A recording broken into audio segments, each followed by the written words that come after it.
एक समय एक व्यापारी एक शहर के अंदर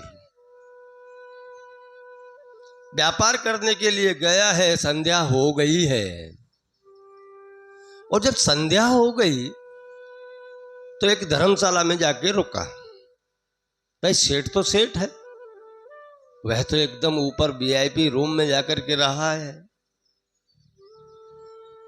और हमेशा देख लेना, सेठों को नींद देर से आएगी, सुबह लेट जगेंगे, यह एक नियम होता है।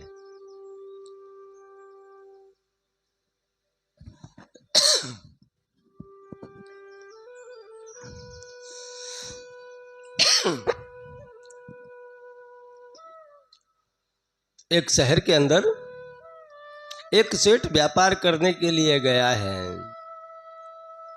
संध्या के समय एक धर्मशाला में रुक गया और उस धर्मशाला में एक वीआईपी रूम रखा हुआ है। कहते हैं ना कि सेठ लोग थोड़ा देर तक सोते हैं और रात्रि को देर तक जगते भी हैं। आज सेठ जी सोए हुए, सुबह 4 बजे का समय हुआ है। तभी नीचे वाले रूम में से जोर जोर से आवाजें आ रही हैं। श्री राम जय राम जय जय राम, श्री राम जय राम जय जय राम। क्योंकि उस रूम के नीचे एक संत ठहरे हुए थे और संतों का नियम है ब्रह्म मुहूर्त में 4 बजे स्नान करके जो भी उनके इष्ट हैं उनका वह नित्य कीर्तन किया करते हैं। आज वही संत कीर्तन कर रहे हैं,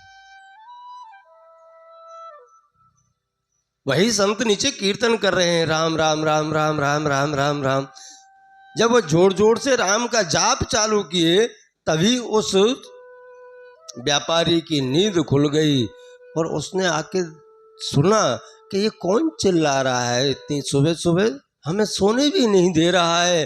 तभी वह ऊपर से नीचे उतर के आया और नीचे उतर के आया तब उन संत को कहा कि प्रभु तुम शांत रहो ना, मुझे सोने दो। सोने क्यों नहीं देते आप? अरे इतनी सुबह सुबह आप हमारे चिल्लाने लग गए, हमारी नींद खराब हो गई, आप सोने तो दो। और ये क्या अपने राम राम राम राम लगा रखा है, क्या है राम? तभी उस संत ने इतना कहा कि ये पूरे जगत चराचर जगत का पालन करने वाले राम है, वही हमें खाने को देते हैं। तो मालिक का जाप हम ना करें तो किसका करें? तो उस नगर सेठ ने कहा क्या तुम्हारे राम सबको खाने को देते हैं? कि हाँ। वो तर्क होता है ना। संत ने कहा कि हाँ मेरे राम सबको खाने को देते, किसी को भूखा नहीं रखते। क्योंकि वो कहते हैं कि आप इस जगत में आए हो तो आपकी चिंता मेरे राम करते हैं, ना कि कोई और। नगर सेठ को थोड़ा अहंकार हुआ, मेरे पास में इतनी संपत्ति है और ये कह रहा है कि राम खाने को देते हैं। चलो मैं आज देखता हूं आपके राम को, वो मुझे कैसे खाने को देता है। कल मैं आपको इसी समय मिलूंगा सुबह। अब नगर सेठ को विचार आया कि जब मैं शर्त लगा के ही आया हूं, राम खाने को देते हैं तो कैसे देते हैं मुझे ये देखना है। अगर मैं यहाँ रूम में बंद हो जाऊंगा तो कोई पुलिस वाला आके रूम तोड़ देगा, सैनिक आके तोड़ देगा, मुझे खिला देगा। इससे अच्छा है कि मैं यहाँ से दूर निकल जाऊं कहीं। क्योंकि उस शर्त के बारे में खाली एक संत को पता है और एक व्यापारी को पता है, तीसरे किसी को पता नहीं है। इसलिए वह व्यापारी उस नगर से बहुत दूर जंगल में निकल गया। और जंगल में निकल गया तो उसने विचार किया कि चलो नीचे रहूंगा तो भी कोई जबरदस्ती कर सकता है या फिर कोई हिंसक जानवर आकर के आक्रमण कर सकता है। इससे अच्छा है मैं इस बड़ के पेड़ पर जाके चढ़ जाऊं। तो वह नगर सेठ बड़ के पेड़ पर जाके बैठ गया। धीरे धीरे दोपहर होने को आई तो नगर सेठ ऊपर से बैठा बैठा देख रहा है कि बंजारों की एक टोली आई है और उस बंजारों की टोली ने वहां बैठ कर के भोजन बनाना चालू किया है। भोजन कंप्लीट हो गया, बन के तैयार हो गया है। इतने में एक बंजारे ने आके कहा कि आप भोजन मत बनाओ भाई, भोजन बन गया हो तो रहने दो, पीछे से डाकुओं की टोली आ रही है, भाग लो। यह समाचार जब मिला तो सभी बंजारे जिस स्थिति में थे उसी स्थिति में निकल लिए और वह भोजन जो बनाया था वह ऐसे ढक करके रख के चले गए। तो उस पेड़ के नीचे वही डाकू लोग आए। उन्होंने देखा यार दोपहर का समय है, भूख लग रही है, यहां भोजन भी तैयार मिला है। तो डाकू के सरदार ने कहा ऐसा ना हो कि किसी का ये चक्रव्यूह हो कि इस भोजन के अंदर कुछ मिला दिया हो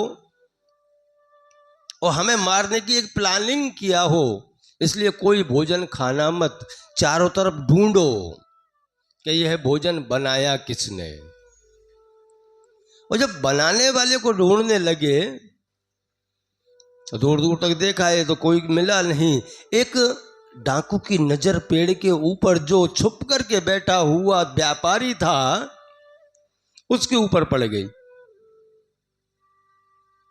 उस डाकू ने कहा सरदार एक ऊपर छुप के बैठा हुआ है कोई।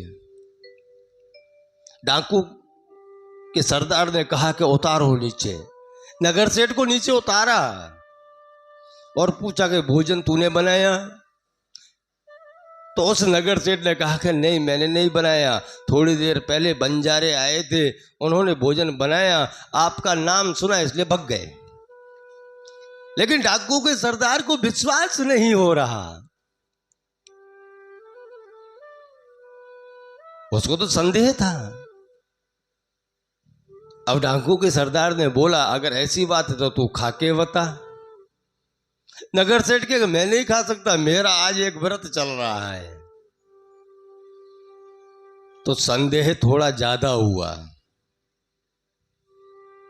फिर तो डाकुओं ने उसको मारना चालू किया है, लेकिन नगर सेठ खाने को तैयार नहीं है। जब थोड़ा ज्यादा मार लिया ना तो नगर सेठ भी क्या करता है, यार मार खा के मरूं या फिर खा के मरूं, इससे अच्छा अपने खा लेते हैं। जबरदस्ती उस नगर सेठ को खिलाया गया। जब खा लिया और थोड़ी देर बैठा के रखा, डाकुओं को लगा कि सही है इसमें कुछ नहीं, चलो खा लेते हैं। तो डाकुओं ने स्वयं का भोजन किया और चले गए। और नगर सेठ बैठा बैठा विचार कर रहा है कि उस संत ने जो कहा था वह सत्य है। आप कितनी भी कोशिश कर लेना, राम को खिलाना होगा तो आपको खिला ही देंगे, भले ना पीट पीट के खिलाया जाए। वह नगर सेठ आकर के संत के चरणों में गिर पड़े। और वह संत कौन थे पता है? मलुकदास जी। वह एक ही दुआ कहते थे, राम जरो का बैठ के सबका मुजरा ले, जैसी जाकी चाकरी प्रभु तन को तैसा दे। क्या मेरे भगवान राम में बैठे हुए वहां से देख रहे हैं, जिसका जैसा कार्य है उसको ऐसा ही दे रहे हैं, किसी को भूखा नहीं रखते। उस नगर सेठ ने आके क्षमा याचना मांगी और वह भी उनके साथ में हो लिया और श्री राम जय जय राम की धुन में लग गया।